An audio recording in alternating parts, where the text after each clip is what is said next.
Renungan kita satu hari satu pasal dari kitab Pengkhotbah. Hari ini Pengkhotbah pasal keempat.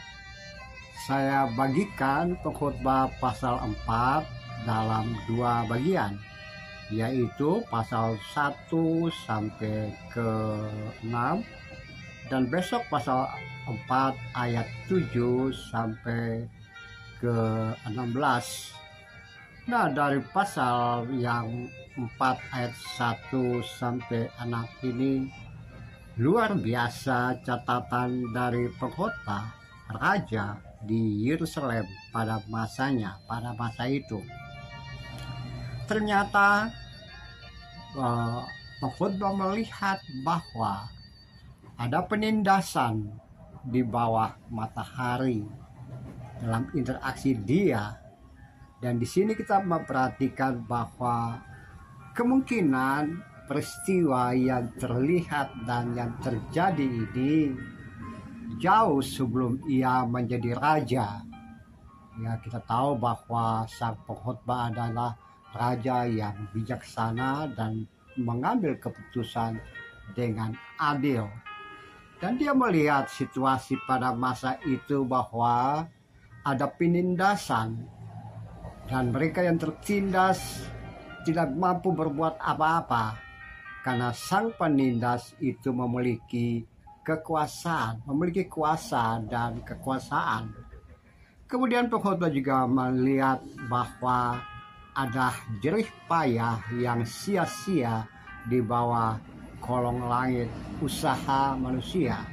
Sehingga dalam pasal 4 ayat 1 sampai 6 ini ada kesimpulan yang sangat menarik yang mendebarkan hati dan terukir rapi di dalam hatimu dan hatiku jika membaca dengan tenang dan menyimpan frasa ini dalam hidup dan kehidupan, yaitu segenggam ketenangan lebih baik dari dua genggam jerih payah dan usaha menjaring angin.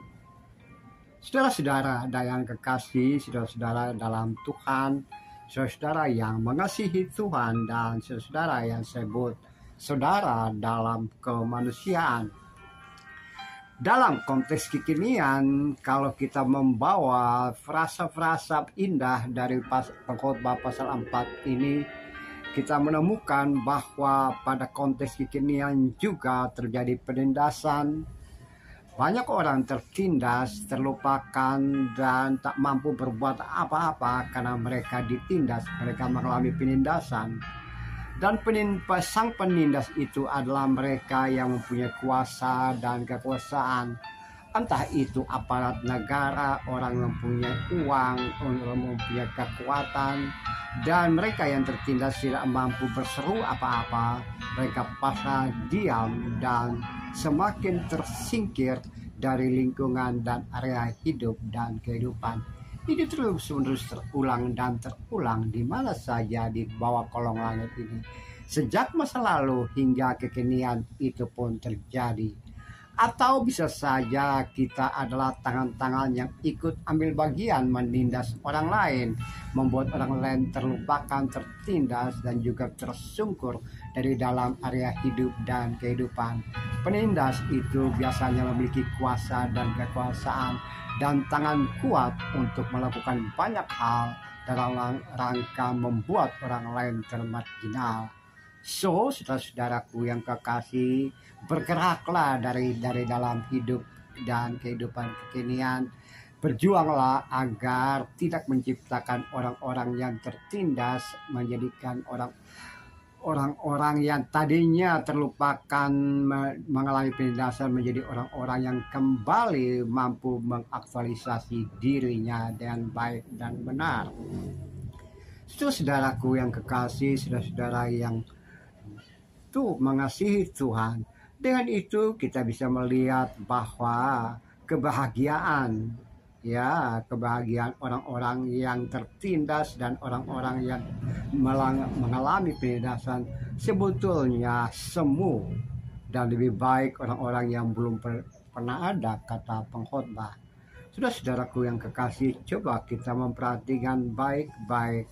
Jika ada penindas, jika ada orang yang menindas, Mungkin saja mereka lupa bahwa kedua-duanya juga akan mengalami akhir hidup dan kehidupan dan menghadap pada pengadilan terakhir.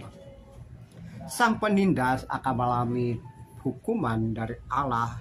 Kalau kita membaca bagian-bagian lain dari kitab Pengkhotbah, Amsal maupun Mazmur dan juga kitab Ayub. Saudara-saudara, yang kedua, bisa saja pengalaman pahit dalam hidup dan kehidupan kita, jerih payah kita, kemampuan kita untuk melakukan banyak hal akhirnya menjadi sia-sia bagaikan menjaring angin. Mengapa?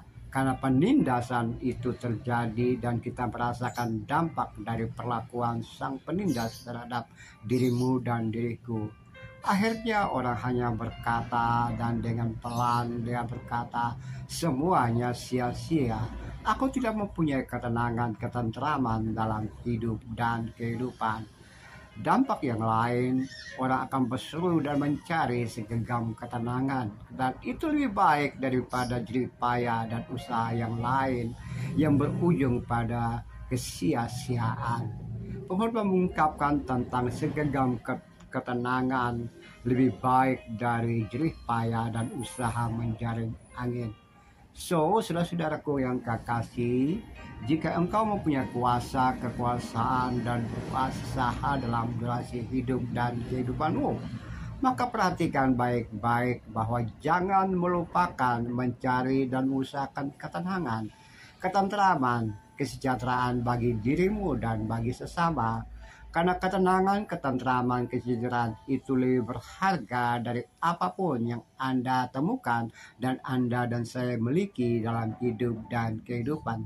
Segala sesuatu bisa kita miliki, tapi tanpa ketenangan, ketentraman, kesejahteraan, kedamaian hati, maka semuanya itu adalah kesia-siaan. Terpujilah Tuhan, terpuji Kristus, haleluya, amin.